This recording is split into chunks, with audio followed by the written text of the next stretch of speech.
welcome back. It's me, Holly. Grove Kids, we are so excited. We have so many things going on this month. But first, before we begin our lesson, I want to remind you of this month's Bible verse. It comes from Ephesians 2:10.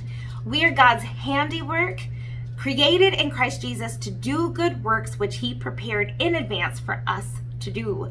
That's pretty amazing to think. We've been talking all month about how creative our God is and how we're made in His image, which means we get to be pretty creative too, right? Many of you guys are writers, you're engineers, you like to build things. Maybe one day you'll be an architect or you'll work for NASA. Maybe some of you have different kind of smarts about you and you want to be president of the United States. You can do all of this stuff. And all the talents that God has put in you today and created, He knew way before you were even born and knit together in your mother's tummy. That is crazy. It's exactly who He made you to be. It's okay to be prideful about that and excited about it and share those talents. I want you guys to enjoy what God has given to you. So we'll continue to remember how great our God is, how creative He is, and how we're created in His image. We get to be creative too. All right, so we'll talk about that this Sunday. This Sunday is August 27th. It is Mission Grove Church's grand opening, and don't forget, it is Bring Your Friend to Church Day. So you get extra prizes if you bring a friend to church. We'll be playing Minute to Win It games, all kinds of stuff, and then bring them back the following Sunday because we're having our water day. Woo woo! Don't forget, wear clothes that can get wet. Make sure you have your water shoes like flip-flops or something like that, okay? Because it's still going to be a little warm out there and we want your toesies to be safe. We love you guys. We can't wait to share all the exciting things that we have. There's so much more, but come this Sunday so you can find out what they are. I love you. I'll see you soon. Enjoy the video. The story before the story. Today, we're in Book 1 of the Old Testament, Genesis. God created this amazing world, but people turned away and broke their relationship with God. But God had a creative plan. God promised to restore people to relationship through Abraham and Sarah's family. One of Abraham's great-great-grandsons was Joseph. God had given Joseph a gift for understanding dreams, but this gift got him into trouble with his brothers. Long story short, they sold him to be enslaved in Egypt. Even worse, Joseph was lied about and thrown into Pharaoh's prison. But God had also given Joseph the gift of wisdom and the ability to lead others. So, even though he was in prison, Joseph was placed in charge of all the other prisoners. Which is where our story starts. Take it away! Hey everyone, I'm Erica. Hey, Erica. Joseph must have felt like he had a world of problems on his back, but he was about to face a challenge bigger than being in prison. In fact, this challenge was bigger than the whole country of Egypt. But God had been preparing Joseph for many years. One day, Joseph saw that two of the other prisoners were upset. What's wrong? Are you okay?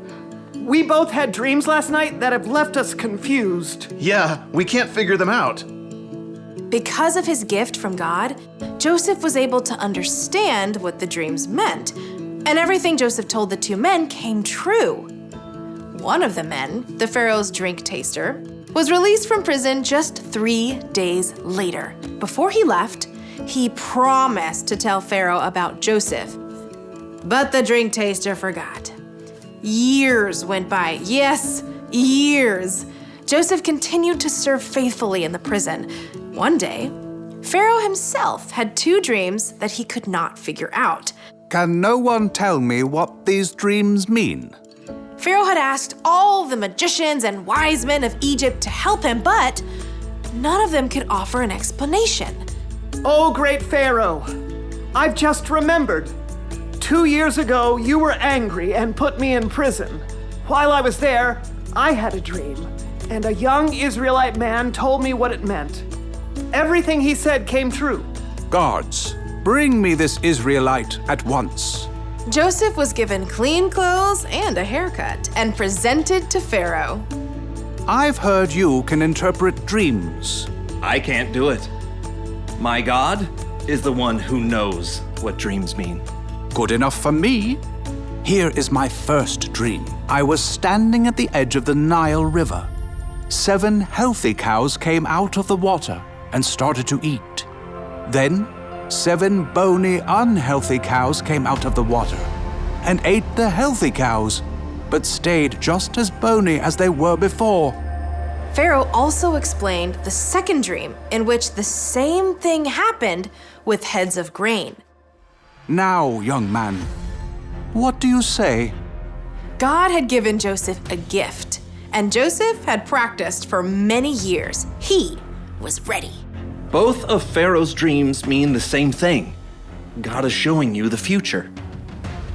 The 7 healthy cows and heads of grain represent 7 years where you will have plenty of food to harvest, more than you'll need. And the 7 skinny cows and dried up heads of grain represent 7 years of famine and hunger. Then, God gave Joseph a creative idea. You should find a man who is wise, understanding, and trustworthy. Put him in charge of all the food in Egypt. During the 7 years of plenty, he should gather and store it up. Then, during the years when there is very little, you'll have plenty to share.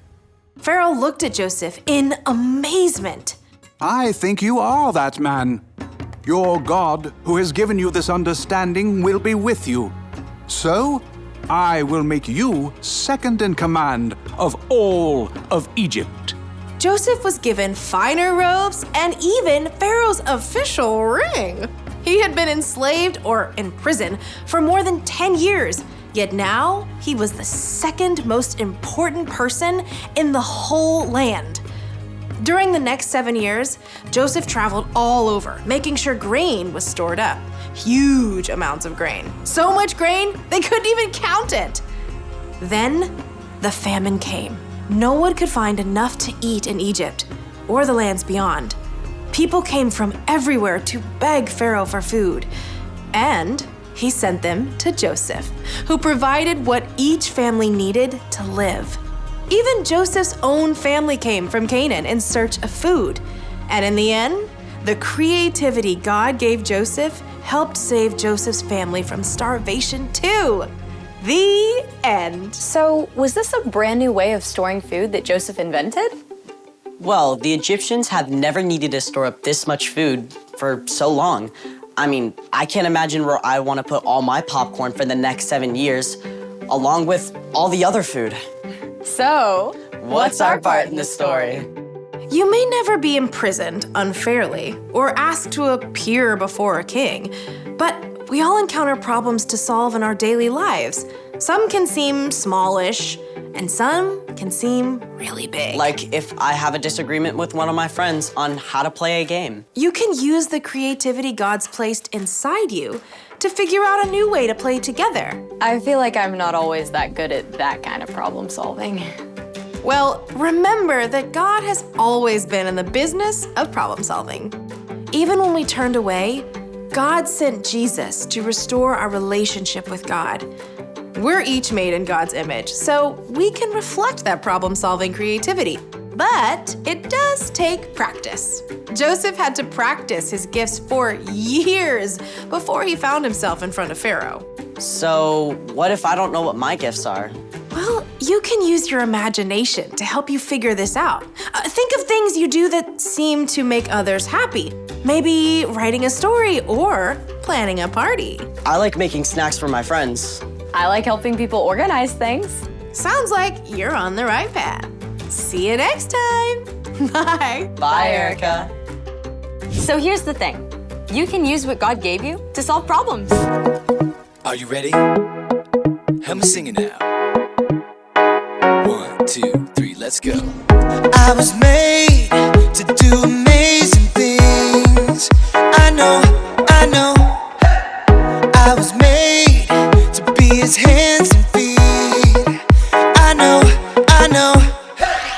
God made me to shine, makes me come alive, makes me wanna live my life for him. God made me to shine, makes me come alive, makes me wanna live my life. Wanna dance all around. I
God made me to shine, makes me come alive, makes me wanna live my life for Him. God made me to shine, makes me come alive, makes me wanna